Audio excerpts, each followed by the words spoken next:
Assalamu alaikum wa rahmatullahi wa barakatuh. Écoutez, déjà, je voulais commencer à remercier ceux qui me suivent. D'accord, ceux qui me suivent, ceux qui font des commentaires constructifs. Voilà, merci, ça me motive à avancer, ça me motive à faire des vidéos pour éclaircir des petits détails. Faut savoir que bon, la chaîne telle qu'elle est, c'est pas toujours simple de parler de différents sujets tels que la science, tels que l'islam, tels que l'histoire, tout simplement parce qu'il y en a qui aiment telle catégorie de vidéos, d'autres qui aiment telle autre catégorie de vidéos. On me demande souvent de faire des vidéos sur l'islam, d'autres me demandent de faire des vidéos sur l'histoire, d'autres sur la science, etc. Donc c'est vrai que c'est pas facile de contenter tout le monde, donc je fais parfois, selon mes motivations, en fait, je parle soit d'histoire, soit de science, soit d'islam. J'évite généralement de parler un petit peu trop d'islam parce que tout simplement c'est sujet à conflit. Voilà. Pour, euh, pour être clair, c'est un petit peu ça. Et que c'est sujet à passion, voilà, les religions, déjà, dès qu'on en parle, c'est hystérie totale. Donc voilà, les gens n'arrivent pas à comprendre qu'on a différents points de vue, qu'on a différentes analyses, qu'on a une compréhension différente, qu'on n'est pas forcément sur les mêmes dogmes, etc. Même sur la même analyse de la société qu'eux. Donc voilà, donc ça part souvent en cacahuète et donc je préfère éviter. Mais bon, je le fais quand même parce que je pense que de toute façon c'est des sujets qui intéressent tout le monde et que voilà, moi j'ai envie de donner aussi mon point de vue. Donc voilà. Je remercie pas ceux qui m'insultent sur ma chaîne. Donc voilà, ces gens-là se prennent des bannes, c'est normal. J'essaye de faire une chaîne constructive où il y a de la réflexion, il y a du respect mutuel. J'aime la qualité dans les commentaires. J'aime les commentaires constructifs, voilà. Et ceux qui sont là pour insulter, pour se défouler, etc., parce qu'ils ont passé une mauvaise journée et qu'il faut qu'ils se défoulent sur un youtubeur, eh ben non. Non, non, je n'accepte pas ça et c'est le ban direct. Voilà, sauf si par erreur je laisse passer un de vos messages, eh ben c'est que je l'aurais pas vu et que vous avez de la chance. Voilà, voilà. Autrement, donc une vidéo. Je fais cette vidéo parce que tout simplement déjà, j'avais dit que je ferais la suite. euh, une vidéo pour montrer la différence entre Aïssa al-Salem et Jésus-Christ, donc la fausse divinité. Vidéo très importante parce que je pense que les deux ne doivent pas être confondus et c'est catastrophique, ils sont souvent confondus dans les traductions où souvent quand on parle de Aïssa al-Salem, toujours entre parenthèses est noté Jésus-Christ ou Jésus, etc. Ou le contraire, c'est directement on met Jésus et entre parenthèses on met Aïssa al-Salem, c'est encore pire, mais bon c'est à peu près la même chose, c'est-à-dire que c'est du concordisme ridicule qui ne se soucie absolument pas de l'histoire, absolument pas des différences, et qui assimile l'un et l'autre pour faire plaisir aux chrétiens, quoi. Voilà, on veut faire plaisir aux chrétiens, voilà, notre religion, elle parle aussi de votre Jésus, venez, on est vos amis, venez écouter le message de l'islam, mais dans la réalité ça se passe pas comme ça, leur divinité est complètement différente de notre prophète Aïssa alayhi salam. Donc je vais expliquer pourquoi déjà dans un premier temps c'est différent. Donc c'est deux choses différentes, Aïssa et Jésus-Christ. Et dans un deuxième temps, pourquoi il ne faut pas les confondre et qui est réellement ce Jésus-Christ et quelle implication il a dans l'islam et en quoi l'islam en parle concrètement en tant que faux, en tant que Dajjal. Voilà. Donc déjà je vais expliquer déjà le contexte pour comprendre la différence qu'il y a entre Jésus-Christ et Aïssa alayhi salam, il faut s'intéresser à l'histoire de Aïssa alayhi salam. Il faut comprendre le contexte. Donc le contexte c'est quoi? C'est un empire romain qui domine l'Orient et l'Occident. D'accord? À l'époque des suiveurs de Moïse, la tribu des Judas Maccabées, d'accord? Donc il faut pas dire que c'est des juifs, c'était les suiveurs de Moussa alayhi salam, d'accord? Donc qui suivaient le dernier prophète, c'était donc des musulmans. Ça c'est la première des choses. On parle de musulmans face à l'Empire romain. Donc qu'est-ce qui se passe entre eux? Donc l'Empire romain a du mal à mater la sédition qui est de tout, parce que c'est un empire qui est très vaste, d'accord? Il y a des barbares qui arrivent de tous côtés. Ok? Donc ils ont besoin d'alliés. Et parmi les alliés puissants qu'ils arrivent à trouver, c'est les musulmans, d'accord? Donc ils se demandent à la tribu de Judas Maccabée, ils font un contrat. D'accord.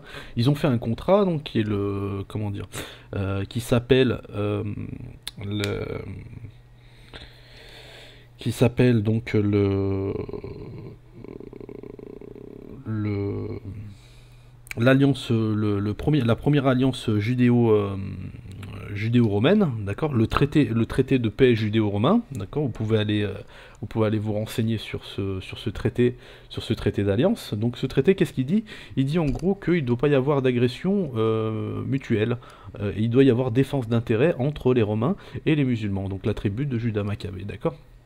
Donc voilà, Rome fait un contrat de paix avec les musulmans pour gérer la partie Orient, et il leur donne Jérusalem, etc., et la Palestine et tout ça. Ils s'installent, les Romains sont contents, l'empereur leur fait construire le deuxième temple où ils s'installent et ils professent leur religion. D'accord. Mais dans le contrat, il y a un vice, et là c'est l'histoire de la première sécularisation. La première sécularisation, c'est quoi? C'est que le pouvoir temporel appartient à Rome, et c'est ça qui est marqué dans le contrat aussi. C'est que Rome doit être le seul détenteur des lois qui régissent la société des Maccabées. Et là, c'est là le premier problème, c'est là que commencent les premières séditions au sein des musulmans, entre les hellénistes, donc ceux qui se sont romanisés, et ceux qui prennent leur rôle, entre guillemets, romain et musulman en même temps, et qui commencent à s'assimiler aux Romains, d'accord, ce qu'on appelle les hellénistes, et d'un autre côté, on a ceux qui tiennent à la tradition de Moussa, et qui, entre guillemets, vont devenir une espèce de salafistes, d'accord, qui sont attachés aux lois, d'accord, mais qui sont quand même limités par les lois romaines, donc qui leur donnent très peu, finalement, de possibilités quant à appliquer la charia.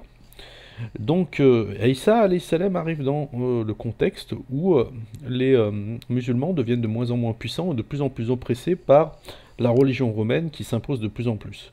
Donc c'est un contexte où en gros il y a des défilés romains, où les musulmans ne sont pas contents de l'image de l'empereur qui est installé dans les villes un peu partout, donc il y a des problèmes, il y a des bagarres, il y a des crucifixions, etc. etc.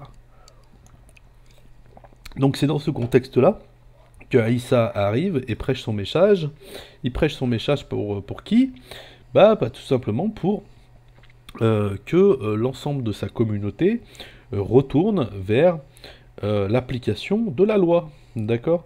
Et c'est là où on a la première différence qui est notable entre la divinité du Christ et Aïssa alayhi salam, c'est que Jésus-Christ ne vient pas pour continuer la loi, il vient pour l'abroger et pour dire reconnaissez-moi en mon nom, reconnaissez mon nom et vous serez sauvés.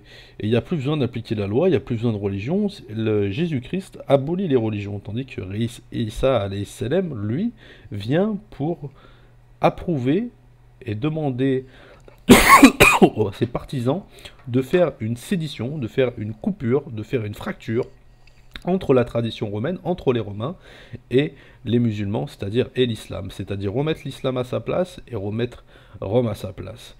Voilà, chacun chez soi, on ne mélange pas les torchons et les serviettes, en gros, c'est ça. Il prêche son message, il prêche les évangiles sont écoutés par la population, par un maximum de personnes qui commencent à prêcher à travers tout l'Empire, d'accord, et des conversions en masse commencent à se faire ressentir à travers tout l'Empire jusqu'à la ville de Lyon. D'accord? Et la particularité de ces conversions, c'est que ces conversions touchent aussi bien le petit peuple la haute société, d'accord? Avec même des juges qui vont se convertir, etc., des avocats, des gens du Sénat. Et donc c'est là où ça pose problème à Rome, parce que Rome a toujours voulu, comment dire, avoir le monopole sur la croyance, sur le culte de la population, donc de l'Empire. Et comment on le sait ça? Parce qu'ils ont toujours voulu unifier les peuples à travers une religion solaire. C'est comme ça qu'il faut comprendre le Sol Invictus. Le Sol Invictus, c'est une tentative de l'Empire romain d'unifier tous les cultes païens, parce qu'il y en avait beaucoup, les cultes d'Isis, le culte de Mithra, les cultes babyloniens, il y avait les musulmans, il y avait eux, avec le culte des Flamines, etc., etc. Il y avait beaucoup de cultes, il y en avait à peu près 8 ou 9 qu'on pouvait recenser comme ça historiquement, et il fallait les unir à travers une divinité. Et cette divinité qui avait choisi par Rome était le soleil, parce que c'était le soleil qui ressortait le plus souvent en tant que divinité majeure parmi les polythéismes qui existaient et qui vivaient au sein de l'Empire. Donc le soleil avait été élu comme divinité comment dire, suprême, et c'est comme ça que est apparu le Sol Invictus, donc qui était la religion qui avait été choisie par l'Empire pour unir tous les peuples. Échec total, bien sûr, échec total, et ça on peut le voir à travers certains empereurs qui ont complètement déraillé à travers la mise en application de ce culte, notamment Héliogabal, et donc ils ne sont jamais arrivés, si vous voulez, à unifier les peuples à travers ce culte-là qui avait des lacunes, hein, qui avait des lacunes au niveau de la croyance. Et donc c'est là où ils ont échoué que les musulmans ont réussi. Ils ont réussi à convaincre les cœurs à travers tout l'Empire et à créer une espèce de révolte spontanée, de rébellion contre le culte romain. Et c'est là qu'il faut comprendre les persécutions qu'il y a eu contre les chrétiens pendant 300 ans. Ce qui n'étaient pas les chrétiens, mais étaient les musulmans, les premiers suiveurs de Isa a.s. C'est là où la première confusion est jetée. On dit les premiers chrétiens, ce ne sont pas les premiers chrétiens, c'était les premiers musulmans suiveurs de Isa a.s. D'accord, le christianisme est apparu bien après Constantin, c'est-à-dire après l'échec de la persécution, c'est-à-dire après l'échec de la répression. Ils ont commencé à faire des crucifixions, à détruire le second temple pour humilier les musulmans et pour leur faire payer leur trahison. Donc après cela, vu que ça ne fonctionnait pas et qu'il y avait quand même des conversions qui gagnaient de plus en plus les hautes sphères de la société, eh ben, Constantin a décidé de changer de stratégie, c'est-à-dire de faussement se convertir à la religion des musulmans, tout en préparant, c'est-à-dire la nouvelle religion qui va mixer l'islam et le paganisme, le culte des Flamines, pour créer le christianisme. Et c'est dans ces post-répression, après avoir supprimé les évangiles écrits à droite à gauche, après avoir traqué les derniers suiveurs de Isa jusqu'à Lyon, d'accord. Et pour cela, allez voir ce qui est dit sur le martyr de Lyon, sur les premiers suiveurs de Isa a.s. avec les exécutions dans les arènes où ça sentait le musc, etc. Allez voir ce qui est écrit sur le martyr de Lyon. Donc après cela, Constantin a commencé à développer cette nouvelle religion, donc qui s'inspire du culte des Flamines. Allez voir le culte des Flamines avec les vœux de chasteté, les vœux de ci, les vœux de ça, etc. La Trinité aussi qui s'inspire du culte des Flamines avec la Trinité romaine. Donc pour comprendre d'où vient la Trinité du christianisme. Donc voilà, donc changement de stratégie, on s'empare on profite de cette persécution qui a duré 200 ans pour dire je deviens le protecteur des musulmans. Donc il y a un élan comment dire, de partisans de Constantin qui s'élèvent parmi les musulmans, parce qu'il devient le protecteur, et en plus de ça, il veut se convertir à l'islam. Donc imaginez un petit peu, après 200 ans de persécution, quand un empereur vous dit « je me convertis à l'islam et je vous assure la protection », donc tous les musulmans de tout l'Empire soutiennent Constantin, Constantin en profite, concile de Nicée, etc. Il impose des dogmes dans la religion musulmane qui sont contraires, totalement contraires à l'islam. Et là, commencent de nouvelles persécutions, de nouvelles rébellions, etc. Notamment le premier pape Barnabé. Je vous laisse aller voir ce qui s'est passé à travers cette histoire, où on impose la divinité du Christ, etc., etc., qui était complètement... comment dire, ce concept n'était absolument pas dans la tête des musulmans à l'époque et a été imposé par Constantin. Donc il y a eu des conciles les uns après les autres, etc. Je ne vais pas vous refaire l'histoire, pour imposer des dogmes, jusqu'à en faire une culture, enfin un culte qui est complètement en rupture avec la tradition abrahamique et qui se rapproche le plus du paganisme que de la tradition abrahamique. Et c'est comme ça qu'il faut comprendre le christianisme, parce que historiquement, c'est comme ça qu'il s'est construit. D'accord? Ça, on a des preuves. Donc, ceux qui veulent, au final, blablater, philosopher, etc., je veux bien, au niveau historique, c'est comme ça que ça s'est passé. Donc après, bon, voilà. Donc pour revenir un petit peu, pour recentrer le sujet. Donc pourquoi c'est important de comprendre que Isa a.s. et Jésus-Christ, ce sont deux choses différentes. Et bah, tout simplement parce que Allah, dans le Coran, dit qu'il n'a pas été tué, il n'a pas été crucifié. Et que c'était un faux semblant, un simulacre. Alors pourquoi c'est important et intéressant à la fois? Bah, tout simplement parce que, en réalité, Isa a.s. Allah n'a pas permis qu'on le touche. Et donc les Romains, étant touchés dans leur fierté de ne pas pouvoir mettre la main sur l'ennemi public numéro un, ont pris quelqu'un qui le ressemblait, l'ont mis sur une croix, l'ont crucifié et l'ont transpercé avec une lance en disant « Regardez, nous avons tué le Messie des musulmans ». Donc pour prouver au peuple qu'ils étaient encore les maîtres de leur empire. D'accord, et pour prouver qu'ils étaient capables de mater la rébellion. Ok. Donc gros mensonge, grosse simulation, gros simulacre, grosse pièce de théâtre, et pour le clou du spectacle, une lance, cette fameuse lance, d'accord, que je vous laisse aller voir un petit peu ce qui est dit sur cette lance, sur la sainte lance, d'accord. Ils ont donc fait un culte tout autour de cette lance, d'accord, qui est le symbole de, regardez, le Messie des musulmans est mort. Regardez, on le traverse avec la lance, il est mort. D'accord. Et cette lance, c'est très important. Pourquoi c'est très important? Parce que justement, à la fin des temps, le Messie ad-Dajjal, qui est justement ce fameux Jésus-Christ, qui est l'idole qui sera permis, que Allah permettra de se manifester et d'égarer les hommes, d'accord, comme ils ont voulu et comme ils se sont égarés eux-mêmes, d'accord. Quand il va revenir, ce Messie ad-Dajjal, Isa alayhi salam va revenir aussi pour rétablir la vérité. Et c'est-à-dire qu'il utilisera cette lance symbolique pour dire non, on ne m'a pas tué, c'est moi qui tue la fausse divinité avec cette lance. D'accord. Donc voilà, toute la symbolique de la lance nous montre aussi que Isa alayhi salam va venir tuer le Messie ad-Dajjal. Et qui sera ce Messie ad-Dajjal? Justement, c'est cette fausse divinité Jésus-Christ. Et il va la tuer avec la lance avec laquelle les Romains ont faussement attribué la mort de Isa alayhi salam. D'accord. Et il ne va pas faire que ça aussi, il va briser la croix, c'est-à-dire le symbole du christianisme, et il va tuer le porc, ce porc qui est justement ce qui les a mis en rupture avec la tradition abrahamique. C'est les seuls qui se disent de tradition abrahamique et finalement ont autorisé la consommation du porc. Voilà. Allah dans le Coran nous dit, répète, ne dites pas ne dites pas que je me suis attribué un fils, ceci est une abomination, etc. etc. D'accord. Donc important de bien mettre, de ne pas mélanger les torchons et les serviettes, d'accord. C'est-à-dire que d'un côté on a Isa alayhi salam, d'accord, le Messie, et d'un autre côté on a le faux Messie, c'est-à-dire Jésus-Christ, d'accord. Le faux Messie qui sera autorisé de se manifester à la fin des temps, d'accord, sous cette apparence-là, d'accord. Donc très important. Donc les gens comme Karim Al-Hanifi qui nous expliquent que Isa alayhi salam et Jésus-Christ ce sont les deux mêmes personnes, ces gens-là c'est tiroir, ces gens-là c'est poubelle, d'accord. C'est très dangereux ce qu'ils sont en train de vous dire, d'accord. Déjà c'est dangereux pour qui? C'est dangereux pour les musulmans parce que vous les égarez, c'est dangereux pour les chrétiens, pourquoi? Parce qu'ils vont croire, si jamais ils rentrent en islam, ils vont croire que Jésus-Christ c'est la même chose et donc ils vont ramener des fausses croyances à l'intérieur de l'islam.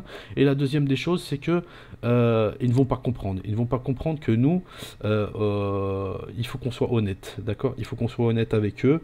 On n'a pas à leur faire plaisir, d'accord. Nous on a une religion, on tient à cette religion, on tient à cette vérité, d'accord. Allah il nous a révélé des choses, on s'y tient, d'accord. C'est un faux semblant, c'est un simulacre, c'est-à-dire que les Romains ont organisé ce simulacre, d'accord. Ont organisé ce simulacre par fierté pour pas avoir à perdre la face devant qui? Devant leur peuple, d'accord.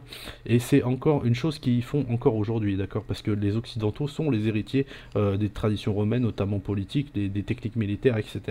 Et quand ils n'arrivent pas à foutre la main sur un ennemi public, et ben, ils font en sorte que médiatiquement, il soit quand même mort.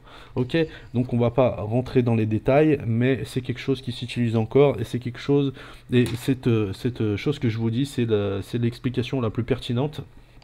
D'accord. Allahu a'lam si Isa alayhi salam a été enlevé devant leur regard pour les humilier, ou s'il a été enlevé en dehors, à l'abri des regards, pour justement conserver, pour augmenter leurs doutes. D'accord. Allahu a'lam. Allahu a'lam comment ça s'est passé. En tout cas, celui qui a été crucifié n'était pas Isa alayhi salam, mais quelqu'un qui lui ressemblait fortement. Alors peut-être Allahu a'lam, ils ont pris quelqu'un qui ressemblait à Isa alayhi salam, ou ils ont pris un inconnu total. En prétendant, avec une pancarte, que c'était le Messie des musulmans. D'accord.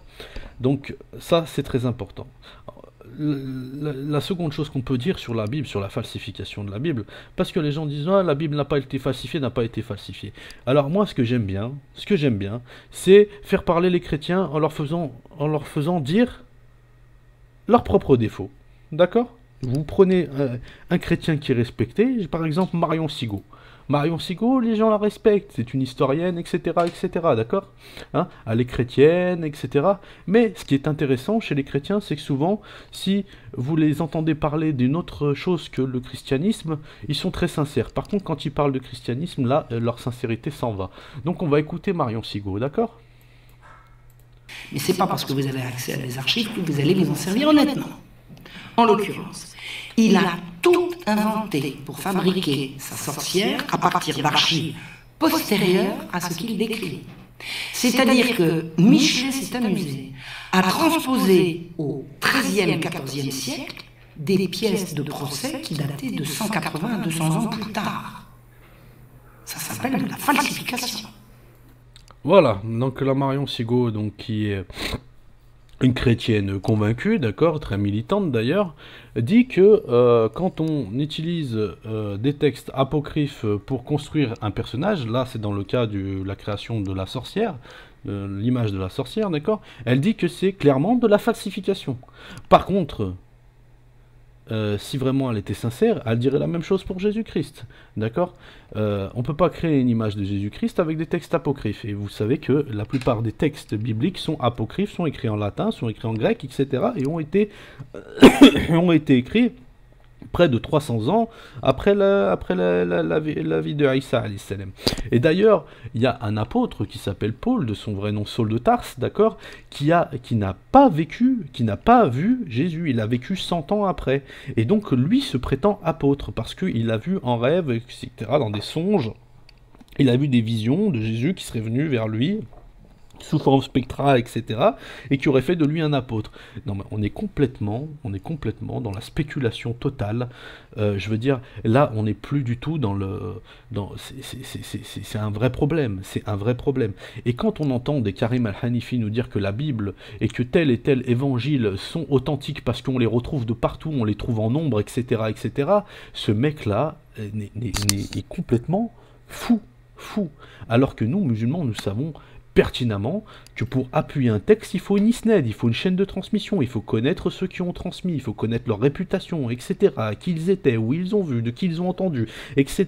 Est-ce que ce qu'ils ont entendu a été entendu par d'autres, et de la même façon, etc. Et nous, on fait un classement, on est des gens qui sommes très précis dans la transmission des paroles prophétiques, on prend ça très très au sérieux, c'est très très minutieux ce qu'on fait. Et nous, on a cette science qui s'appelle l'isnad, et comment cette personne qui sait pertinemment que nous rattachons à l'isnad nous raconte que parce que un texte se retrouve à plusieurs endroits, il est authentique, ce mec-là n'a rien à faire à se prétendre savant ou même à se prétendre musulman. D'accord, qu'il apprenne déjà sa religion, qu'il apprenne les textes et qu'il apprenne les sciences qui sont la référence, d'accord, pour parler d'islam, d'accord, et pour parler de textes au sens large, que ce soit de textes prophétiques ou de textes avant le Mohammed sallallahu alayhi wa sallam, c'est la même chose, d'accord. On doit être clair et net sur les chaînes de transmission. Si on n'a pas de chaîne de transmission, on se réfère à l'histoire, d'accord, et l'histoire, elle est très claire, les textes sont apocryphes. D'accord, et les textes sont écrits par notamment les ennemis et ceux qui ont torturé, d'accord, les premiers suiveurs de Isa alayhi salam, d'accord, ont été écrits par ces gens-là. Saul de Tarse, qui se prétend apôtre, a massacré, a tué, a traqué des musulmans, d'accord. Ces musulmans qui, après avoir presque disparu, le peu a migré en Abyssinie. Ce sont les premiers musulmans qui ont rencontré ces chrétiens d'Abyssinie, d'accord. Ok, vous connaissez l'histoire de la première hijra de l'islam, d'accord. Ok, les persécutés à la Mecque qui rencontrent les chrétiens d'Abyssinie, et là il y a conversion, etc., etc. Donc voilà, c'est très important déjà de connaître le contexte historique. Sans contexte historique, vous ne pouvez pas comprendre ce qui est dit dans le Coran, ce qui est dit dans les hadiths. D'autre part, les traductions. Attention aux traductions. Nous, on connaît Isa alayhi salam, ce qu'il a fait, ce qu'il a professé, d'accord. Ce qu'il a professé, c'est l'islam, d'accord. Et Allah nous parle de Isa alayhi salam de façon très claire. Il n'a ni été tué, ni il n'a été crucifié, c'était un simulacre, un faux semblant, et ceux qui y discutent sont dans l'ignorance la plus totale. D'accord. Ceux qui discutent sur ce sujet. D'accord? On n'a pas à discuter sur ce sujet. Il n'a ni été tué ni crucifié. C'est clair, c'est net, c'est précis. Il n'y a pas d'interprétation à avoir. Et si on regarde l'histoire, et si on regarde la culture romaine et leur façon de faire, leur théâtralisme, leur façon dont ils se préoccupaient de leur image à travers l'Empire, le fait qu'ils prennent un inconnu et qu'ils le crucifient à sa place pour dire voilà, nous on a tué le roi des Juifs, le roi des musulmans plutôt, ça tient sens, ça a du sens, sans aller chercher le miracle. Pourquoi vous allez chercher le miracle alors je veux dire, le contexte accepte cette situation de simulacre.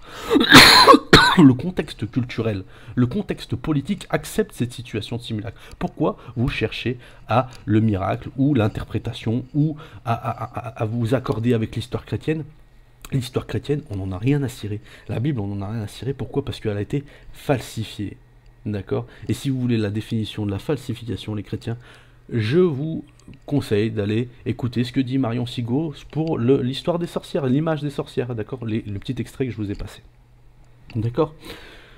Donc, très important, ok, de connaître l'histoire, de connaître le contexte, de connaître aussi les éléments du paganisme chrétien, d'accord?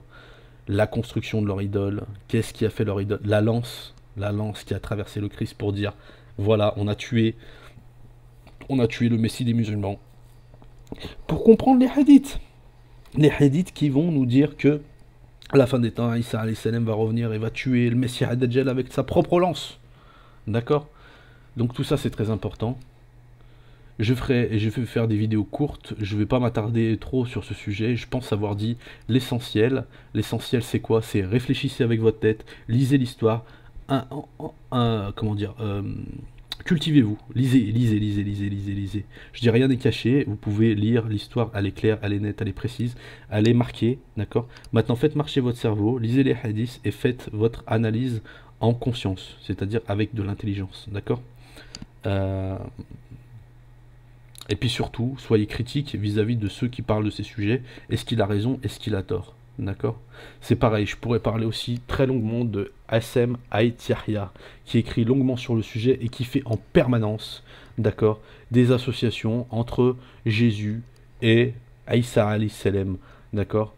Il ne remet absolument pas en question les écrits la vision des chrétiens. Il fait que de la concordance entre les musulmans et les chrétiens. Et ça, c'est pas possible. Je suis désolé, ce n'est pas possible de faire de la concordance entre la vision chrétienne et la vision islamique. Pourquoi? Parce que les premiers chrétiens, notamment Constantin, d'accord, a créé un culte, d'accord, qui n'avait pas pour but, d'accord, de se rapprocher de l'islam mais plutôt de s'en éloigner, d'accord. Donc tous ceux qui ont écrit, qui ont œuvré pendant cette période ont œuvré pour détériorer l'islam, pour éloigner du message, d'accord. Donc c'est pas possible de faire de la concordance. Au bout d'un moment, il faut être clair, net et précis. Vous avez d'un côté un culte idolâtrique avec une idole qui est la pire qui soit, c'est-à-dire une copie de Isa alayhi salam, d'accord, avec des attributs de shirk, d'accord.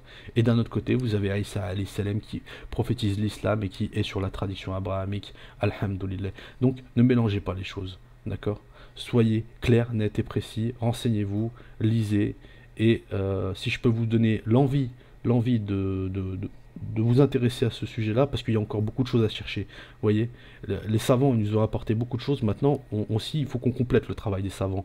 Eux n'avaient pas accès à toute la tradition chrétienne, et n'avaient pas accès à tous les écrits chrétiens. D'accord? Ils étaient aussi dans leur contexte moyenâgeux, où ils avaient accès à beaucoup de livres et de récits islamiques, mais ils n'avaient pas forcément accès à toute la culture chrétienne, à tous les vices chrétiens, à tous les vices occidentaux, etc., à leur philosophie. Ils n'avaient pas les clés de la compréhension de leur philosophie, de leur manipulation, d'accord. Et donc c'est à nous maintenant, aujourd'hui, avec toute la connaissance et le recul qu'on a, de remettre de l'ordre aussi dans ce qui a été dit et ce qui a été analysé, d'accord, pour apporter aussi votre pierre à l'édifice.